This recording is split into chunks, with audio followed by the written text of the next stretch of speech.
Hello everybody, welcome to another video. My name is Infiniti and today I want to take the time out and talk about how to deal with dye lot differences.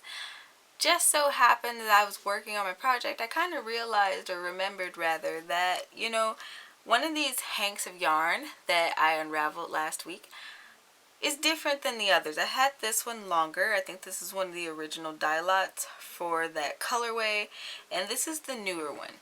So looking at these, you can tell on this camera, actually, surprisingly, that this one is more vibrant than this one. The gold color is a lot lighter and the blues are a lot deeper, and then this one is a more subdued color.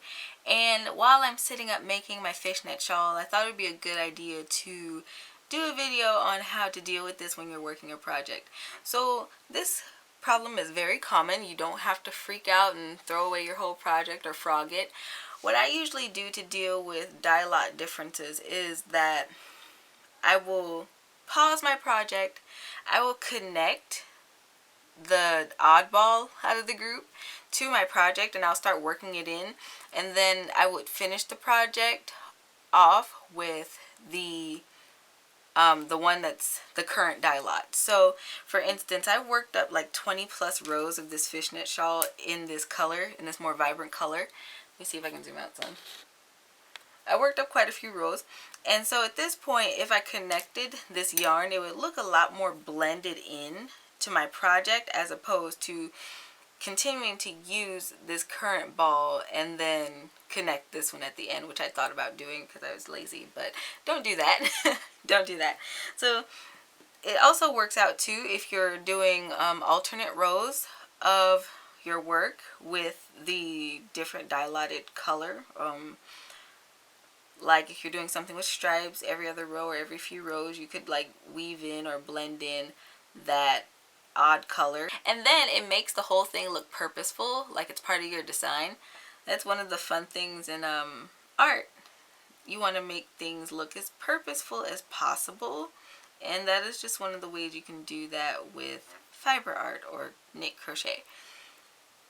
So here I am just connecting my yarn. Usually I would do a Russian join to connect my yarns, but because this is a lace weight silk yarn, I can't do that, so I just kind of slip knot it and then I knot it and I continue to crochet with it or knit with it, whichever one I'm doing, but today I'm crocheting.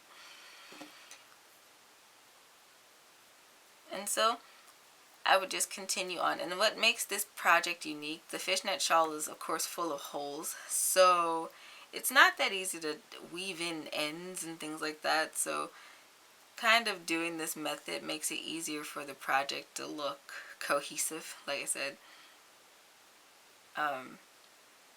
When you connect the odd color in the middle of the project and kind of start blending it in that way, it looks a lot more purposeful and you end up with a good looking project that you don't have to frog.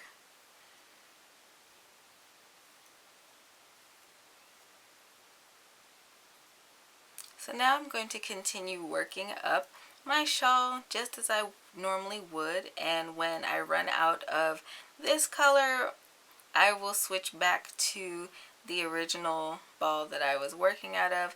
Like I said, I set up and unraveled these hanks of yarn for last week's video, and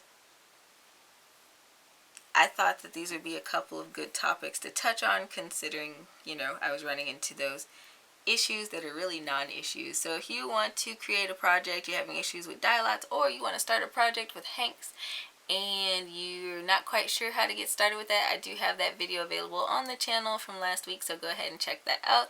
And then this week's dye lot video, of course, is here, and it'll also be over on my blog.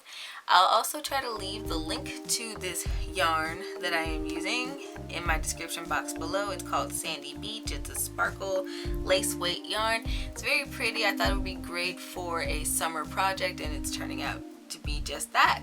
I hope today's video was helpful for you. If so, don't forget to leave me a comment down below. Don't forget to subscribe and hit that notification bell so you never miss out on future weekly content.